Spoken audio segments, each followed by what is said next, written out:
Alors, après cela, on peut maintenant vous parler de la période imposable ainsi que de la débition de l'impôt. OK? Maintenant, en fonction de l'article 21 de la même ordonnance et loi précitée, l'impôt foncier est dû pour l'année entière sur la superficie imposable existant au 1er janvier. Et puis, un changement de propriétaire en cours de l'année n'entraîne jamais les dégrèvements ou soit la réduction du montant de l'impôt. Donc, l'impôt est calculé d'une manière annuelle, sur base évidemment des superficies imposables existant au 1er janvier de l'année. OK? Même si au milieu de l'année, on a changé les propriétaires de la maison ou bien du terrain, cela ne peut jamais entraîner une quelconque diminution ou bien un quelconque dégrèvement de l'impôt. Voilà. Donc, en d'autres termes, l'impôt est calculé sur la base de la situation du 1er janvier. Même si la propriété change de main en cours d'année, l'impôt reste exigible pour toute l'année. Mais on nous dit, au niveau de l'article 22, l'exercice fiscal coïncide avec l'année civile. En d'autres termes, l'impôt foncier est calculé sur une base annuelle, c'est-à-dire du 1er janvier jusqu'au 31 décembre. Alors, vous devez aussi savoir les immeubles nouvellement construits. Là, c'est selon l'article 23, ou soit les immeubles modifiés sont imposables d'après leur nouvelle superficie dès le 1er janvier suivant leur occupation ou transformation. En d'autres termes, la mise à jour de l'impôt foncier est effective dès le 1er janvier de l'année suivant l'achèvement des travaux. Il ne faut pas dire que si vous avez modifié votre terrain, vous avez, je ne sais pas, vous avez réalisé certains travaux qui ont apporté des modifications, il ne faut pas vous attendre à une quelconque modification parce que l'impôt est calculé en fonction de l'année tout entière. S'il y a des modifications, on peut en tenir compte l'année prochaine.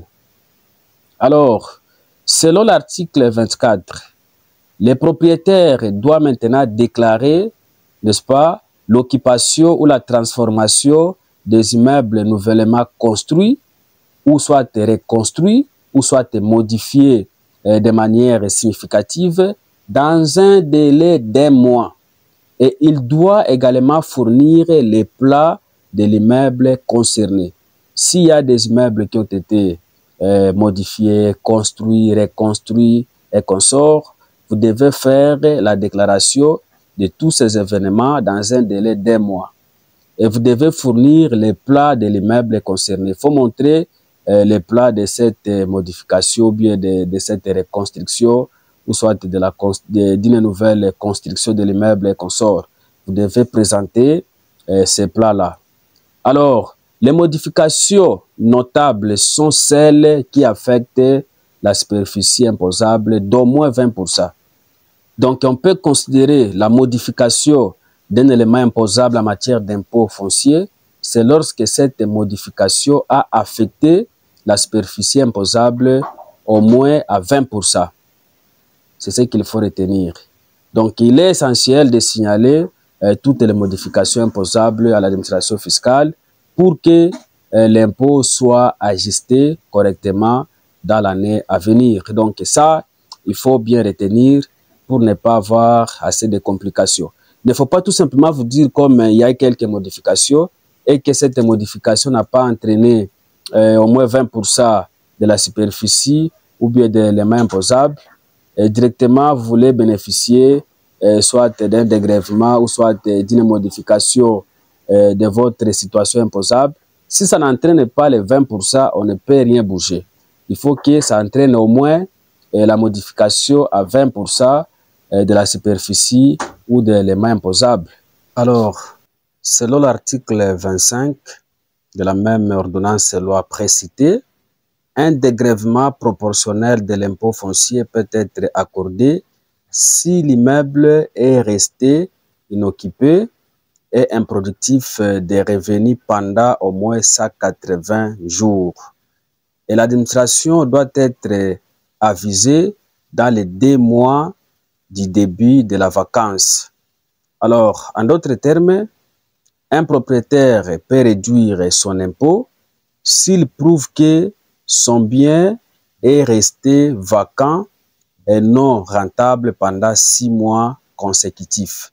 Alors, si il arrive que vous avez constaté votre immeuble ne devient plus productif, si ça ne fait plus entrer de l'argent, cela peut vous accorder la possibilité d'obtenir un dégrèvement.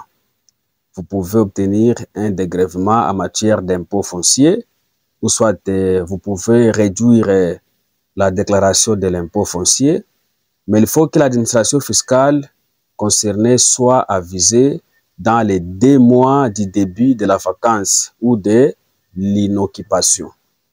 Alors, selon l'article 26, on va nous dire maintenant, écoutez, la réclamation de dégrèvement doit être introduite avant l'expiration du délai de réclamation ou soit dans les mois suivants la fin de l'année fiscale. Alors, s'il arrive que vous constatez, par exemple, en 2024, votre immeuble est resté inoccupé pendant 6 mois en 2024, vous pouvez introduire maintenant une réclamation auprès de l'administration fiscale dans les 2 mois du début de la vacance, du début de l'inoccupation de l'immeuble, pour bénéficier d'une réduction de l'impôt maintenant en 2025. Alors, au niveau de l'article 26, on nous dit la réclamation de dégrèvement doit être introduite avant l'expiration du délai de réclamation ou soit dans les mois suivant la fin de l'année fiscale. L'année fiscale coïncide avec l'année civile. OK? Donc, si l'année fiscale est clôturée le 31 décembre, donc en janvier, il faut déjà introduire votre réclamation pour indiquer tout ce qui est comme situation liée à l'inoccupation de votre immeuble qui était affecté pour un objectif lucratif. Et cela peut vous aider à réduire évidemment votre charge fiscale selon ce que vous allez vous convenir avec l'administration fiscale concernée. Là, c'est l'esprit de l'article 26. Alors, selon l'article 27, ici on nous dit maintenant, écoutez, les termes immeubles faisant l'objet de l'article 25 ici incluent tout simplement toutes parties indépendantes pouvant faire l'objet d'un contrat de location distinct. Et là, on nous donne l'exemple des buildings, des maisons jumelles, ainsi que des immeubles à appartements multiples. Alors, selon toujours l'article 27, au paragraphe D, en cas maintenant de changement des propriétaires en cours de l'année, n'est-ce pas, les périodes d'inoccupation de l'immeuble sont additionnées et examinées sur l'année entière. Alors, là maintenant on nous dit, écoutez, c'est seuls les propriétaires du 1er janvier peuvent contester l'impôt. Donc, s'il arrive qu'il y a eu les changements des propriétés, ou soit on a vendu la maison qui était inoccupée, n'est-ce pas? Alors, le nouveau propriétaire, lui, ne peut pas réclamer ou contester les dégrèvements. Celui qui doit contester les dégrèvements, c'est le propriétaire qui avait commencé l'inoccupation de cette maison-là. Donc, c'est le propriétaire du 1er janvier qui peut contester l'impôt pour dire que la maison était inoccupée pendant un certain temps. Même si la maison a été déjà vendue à un nouveau propriétaire. Le nouveau propriétaire n'a pas la capacité de contester l'impôt ou bien d'introduire une réclamation du dégrèvement.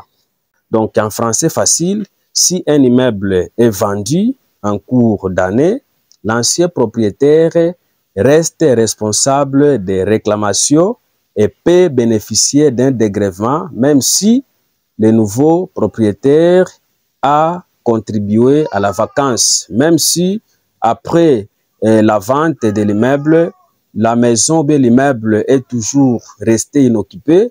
Même si ce cas arrive, le nouveau propriétaire ne peut rien faire en termes de contestation pour bénéficier d'un quelconque dégrèvement.